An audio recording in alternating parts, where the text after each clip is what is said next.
Don't want to take much of your time. Cool. Pleasure to meet you. Pleasure to meet you too. Right, I want to go back to one of the questions that was asked. You said it's about educating. What type of educating are you trying to do? I mean, when you go into the different countries and say, this is what the UFC is, this is what MMA is, what do you do? Yeah, you go in and you lay out the facts. You know, when you lay out facts, listen, this thing's going to be so much easier to sell anywhere in the world than it was 10 years ago. 10 years ago when we bought this company and I was out there talking about safety and this and that and all that stuff, we had no track record. The track record we had when we bought this thing was the old owners pissing everybody off and the government coming after them and everything else. Now, we alone have been, running shows for 10 years. The safety record is impeccable. Never been a death ever in the history of the sport, even back in the crazy days before we owned it, right? The success is amazing. The economic impact we have on a city when we roll in, the kind of gates and numbers we do in these hard economic times. I mean, the list just goes on. And when you sit down with people and you walk them through, what the sport really is and what it's really about, facts are facts. But is that enough for politicians to bring in morality into the picture? How do you counter that? Politicians and morality? Yeah. Because we have that situation in Sweden. I mean, people say, politicians go and say this is morally wrong to fight, and we won't need to educate them that, it's not wrong. Right. And listen, to call it a fight, listen, it's a fight, but this is a sport. It's where two highly trained, highly conditioned athletes go in and compete against one another to see who the best is.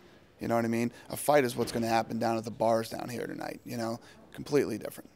These guys are going to compete. So, focus on the sport, yeah? I have one final question. I mean, today we have one UFC fighter, Swedish UFC fighter in Alexander Gustafsson. Do you get your eyes on anyone else right now? Yeah, one of the things that I've been talking about is there's great fighters from all of. That's the other thing that makes this. You just teed that one right up. That's the other thing that makes this thing so exciting.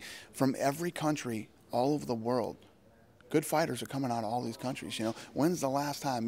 Maybe there's an answer to this. I don't know because I'm from America. When's the last time Sweden had a world champion that they could get behind? You know what I mean? But in the fighting, to me, in my opinion, you can play soccer. Before anybody kicked a ball into a net, before somebody hit a ball with a stick, two men were put on this earth and a punch was thrown. And as human beings, we've always been intrigued with who's the toughest guy in the world, People try to talk about all these other athletes, I had this argument in Canada the other day where I said, George St. Pierre is the most famous athlete to ever come out of Canada. And people went apeshit and went crazy. What? Wayne Gretzky and this guy and that guy. I said, all right, I tell you what, George St. Pierre was just in the Philippines. He couldn't leave his room because he was getting mobbed. You think Wayne Gretzky would get mobbed in the Philippines? George St. Pierre can go anywhere in the world and people are going to go crazy over him. They want Wayne Gretzky. As human beings, doesn't matter what country you're from, what color you are, or what language you speak, we're all humans. Fighting's in our DNA, man. We get it and we like it. And throughout history, we've been intrigued with who the toughest guy in the world is. So my answer to your question is, guys are going to come out of Sweden, and when good fighters start to come out of Sweden, Swedish people are going to want to see him fight and going to want to see him win world titles. It's human nature. It's human nature, but you haven't got a specific person that you think this guy, he's going to come up next. No. Off the top of my head, right here, right now, no. Okay, well, and you never know. One of the things about this is let's say we got some up and coming guys from Sweden, they'd probably end up on The Ultimate Fighter. Work their way up, and then you find out what a guy really has. It's one thing to see a guy in a gym.